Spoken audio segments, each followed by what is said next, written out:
সকাল বন্ধুরা, কেমন তোমরা সবাই? আশা করি তোমরা সবাই ভালো আছো। চলে এসেছি নতুন ব্লগ নিয়ে তোমাদের কাছে। তো ঘুম থেকে উঠে পড়েছি, ফ্রেশ হয়ে এখন বেরিয়ে পড়েছি বাইরে হাঁটতে। তো এখন বাইরে হাঁটবো, হেঁটে গিয়ে ঘরে গিয়ে যেগুলো কালকে কিনেছিলাম তোমরা দেখিয়েছি সেগুলোকে দিয়ে ব্যায়াম করব। তো অনেকদিন পর সকালবেলা উঠলাম তাড়াতাড়ি, কিন্তু আমার এখন টিউশন নেই, তাই জন্য একটুকুনি বেলা করে উঠি, 8টা সাড়ে 8টা নাগাদ। তো এমনি হয়তো এমনি ওঠা হয় না সকাল সকাল। তো আমি এখন হেঁটে নিই, তোমার সাথে পরে কথা হচ্ছে। তো বেরিয়ে পড়েছি, জলটা তো দেওয়া গেছে বাইরে, যাচ্ছি একটু দোকানে, চিনি নেবো, ময়দা নেবো, আর কি নেবো, আর ঘুগনি হচ্ছে, তো ঘুগনি মশলাটাও নিতে হবে। চলো দোকানে যাই।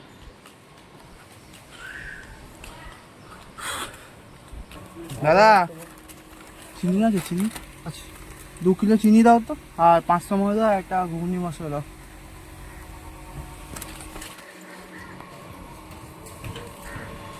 কেনা হয়ে গেছে, এই যে দোকানে কত ভিড় ছিল, তো তাই দেরি হয়ে গেল।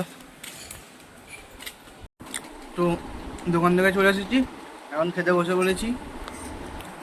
তো খাবারে আজকে ঘুগনি আর মুড়ি মা মেখে দিল, তো আমি খেয়ে নিই এখন। তো স্নান করে চলে এসেছি ওপরে পুজো দিতে। তো তোমাদের যে দেখাই দাও, কত বেলফুল ফুলেছে আমাদের গাছে। আমি তুলে নিয়ে এসেছি বেলফুল, এখনো অনেক বেলফুল আছে, তোমাদের দেখাই ধরো, সব ফাঁকে ফাঁকে, আমি আর তুলতে পারছি না, আমি আর তুলিনি। এই দেখো, এই দেখো, এই দেখো কত কুড়ি, দেখো পুরো প্রত্যেক গাছে কুড়ি। আর এখানে আছে এই যে গোলাপ ফুল। তো তোমাদের একটা জিনিস দেখাবো, তোমরা কি কোনোদিন লজ্জাপতি গাছের ফুল দেখেছো? হ্যাঁ, লজ্জাপতি গাছের ফুল, ওটা পুজো দেয় না, কিন্তু তোমাদের দেখায় তারা ফুলটা। আমি প্রথমবার দেখলাম লজ্জাপতি গাছের ফুল, আমাদের কত বড় লজ্জাপতি গাছ হয়েছে দেখো,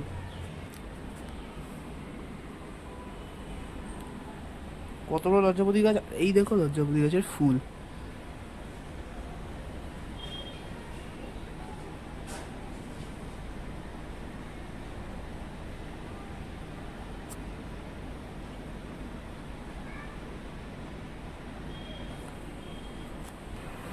তো তোমরা দেখলে,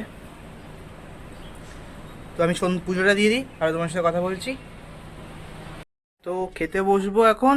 তো খেতে বসার আগে আমাদের ওই ঠাকুরতলার ওখানে যে মনসা গাছটা আছে, তো ওটা ঝড়ে বেঁকে গেছিলো, তোমরা দেখিয়েছিলাম।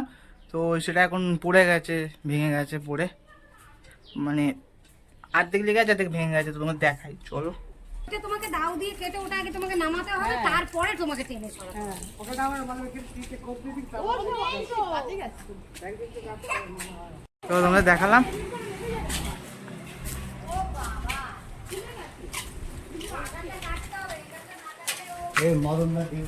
তো গাছটা যা দেখতে, তো পুরো গাছে কাঁটা ভর্তি, তো ধরা যাচ্ছে না, তো কি করবে এখন দেখা যাক।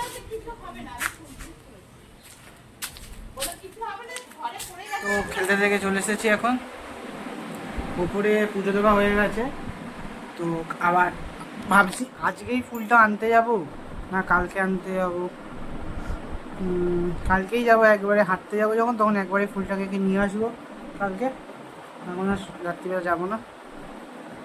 তো আমি দেখলাম তোমরা আমাকে সাবস্ক্রাইব করছো, তারপরে কমেন্টও করছো ভালো ভালো। তো এরকমভাবে আমার পাশে থেকো, যেন আরও এগিয়ে যেতে পারি। আমার চলার পথটা সবে শুরু হয়েছে, তো আমি যেন আরও ভিডিও করতে পারি, পরবর্তীতে তোমাদের দেখাতে পারি। আর অনেকজন আমাকে, যারা আমার পাড়া প্রতিবেশীও আমাদের আমাকে ইয়ে করেছে, মানে সাবস্ক্রাইব করেছে, তারা আমাকে পার্সোনালি বলছে, কমেন্ট করেনি, ওরা বলছে তোরা ফ্যামিলিকেও দেখা, তুই একটুকুনি, তুই একা নিজেকে দেখাচ্ছিস, শুধু একটু বাইরে যা, বাইরে ইয়ে কর। তো যেহেতু আমি নতুন ব্লগ করছি, তো তাই একটু একটু করতে করতে করতে করতে আমি এগোবো আস্তে আস্তে। তো আমি বাইরেও দেখাবো, ভিডিও করব। তো এবার আমি বাইরে করছি, কিন্তু অতটা পরিমাণ আমি যেরকম ব্লগাররা ভিডিও করে বেরিয়ে বাইরে, তো সেরকম আমি করতে পারছি না। তো আমি নিশ্চয়ই করব, আর পরিবারের সবাইকে দেখানোরও চেষ্টা করব। পরিবার দেখানো যায় কী বলো তো, আমাদের পরিবারে আমরা মাত্র 4 জন, আমি, আমার বাবা, আমার দিদা আর আমার মা। তো যদি বড় পরিবার হতো মানে ভাই বোন এরা কেউ থাকতো তাহলে না ভিডিওটা আরও ভালো লাগতো, দেখা তোমাদের ভালো লাগতো। কিন্তু আমার ভাই বোন নেই, আমি একা, তাই জন্য ভিডিওটাতে তোমাদের আর মা বাবাকে দেখাই না। তো ঠিক আছে, আমাকে যারা বলেছে তো আমি চেষ্টা করব আমার পরিবারের সবাইকে দেখানো আর ভিডিও আরও ভালোভাবে করার। তো এরকমভাবে তোমরা আমার পাশে থেকো। তো এখন নিচে যাই, চলো নিচে গিয়ে চা খাবো। তো নিচে চলে এসেছি, তো চা চলে এসেছে, তো চা খাবো। এই যে মা চা খাচ্ছে, ওখানে সর্দি বসে আছে, দিদুন চা খাচ্ছে। তো খেয়ে নিই চাটা, তারপরে তোমার সাথে কথা বলবো। তো টিফিন খেতে বসে পড়েছি। তো টিফিন পরোটা আর ঘুগনি আছে, তো খেয়ে নিই আমি। তো স্নান করে চলে এসেছি, আর এখন খেতে বসে পড়েছি সবাই। তো আজকে খাবারটা দেখালাম না, কারণ কি সেই একই খাবার আছে, ঘুগনি আর রুটি খাবো। তো খেয়ে নিই এখন। তো খেতে খেতে আজকের মতন ব্লগটাকে এখানে এন্ড করছি। কালকে আসবে নতুন ব্লগে তোমাদের মাঝে। চ্যানেল প্লিজ চ্যানেলটাকে সাবস্ক্রাইব করে পাশে থাকা বেল আইকনটি প্রেস করে দাও, আমার সব থেকে প্রথম তোমাদের কাছে যায়। Tata, bye bye, good night.